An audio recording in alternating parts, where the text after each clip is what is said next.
पश्चिम बंगाल चुनाव परिणामों में बांकुड़ा जिले के भीतर भारतीय जनता पार्टी के शानदार प्रदर्शन के बाद कई इलाकों में तनाव और हिंसा की खबरें सामने आ रही है।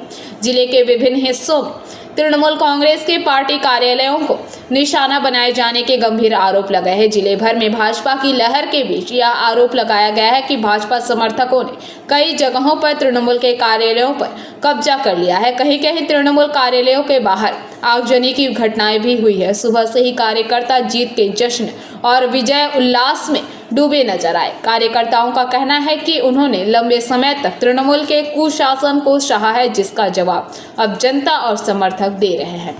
इन आरोपों के बीच बांकुड़ा से भाजपा के विजयी प्रत्याशी नीलाद्री शेखर दाना ने कड़ा रुख अपनाया है। उन्होंने इन घटनाओं में भाजपा कार्यकर्ताओं का हाथ होने से साफ इनकार किया है।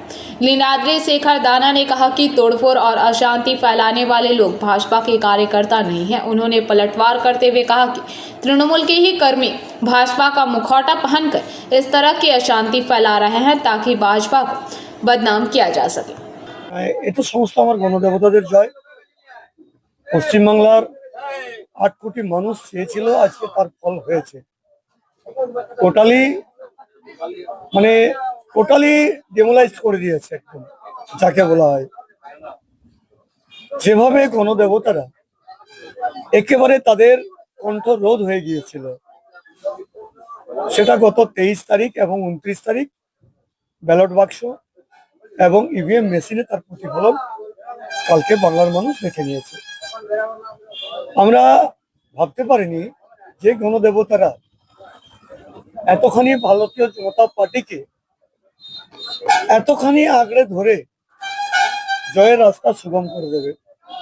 এই জয় গণতন্ত্রপ্রিয় গণদেবতা তৃণমূলের অবশ্যই বিজেপির পতাকা উঠছে, সেখানে আগুন ধরে যায়, কি বলবেন? আমাদের গ্রামের মানুষ এটা আমরা কি করে জানবো? এগুলো সব জনতার রোধ করা কি করছে, জনতা কেন এখানে কি এটা হ্যাঁ অত্যাচার। এটা তৃণমূলের পার্টি অফিস ছিল, এখন এটা বিজেপির লোক এসে বিজেপির নিয়ে দখল করেছে। যা যেমন ছিল সব এখানে কি তৃণমূলের একটা অত্যাচার ছিল? হ্যাঁ ছিল, ওইরকম মনে হয়। রাজনৈতিক মনে যার জন্য হয়তো করেছে। আমার নাম আমার নাম সন্দীপ পারভি। আজকে দেখতে পাওয়া যাচ্ছে যে পার্টি অফিস দখল হলো কেন? পার্টি অফিস দখল বলতে কিছু নয়। পার্টি অফিস কালকেই মানুষ প্রত্যাখ্যান করেছে। পার্টি অফিসকে যারা দীর্ঘদিন ধরে এখানে বসতো, যারা দীর্ঘদিন ধরে দুর্নীতি করেছে, তাদের বিরুদ্ধে মানুষের ক্ষোভ আছড়ে পড়েছিল। বিশেষ করে বাস স্ট্যান্ডে যারা শ্রমিক খেটে খাওয়া মানুষ, তাদের ক্ষোভের কারণে কালকে পার্টি অফিস তারা তালা দিয়ে দিয়েছে এবং যারা তৃণমূলের এখানে ছিল দায়িত্বে। बांकुड़ा से अनुप्राय की रिपोर्ट, पीवीटीवी न्यूज।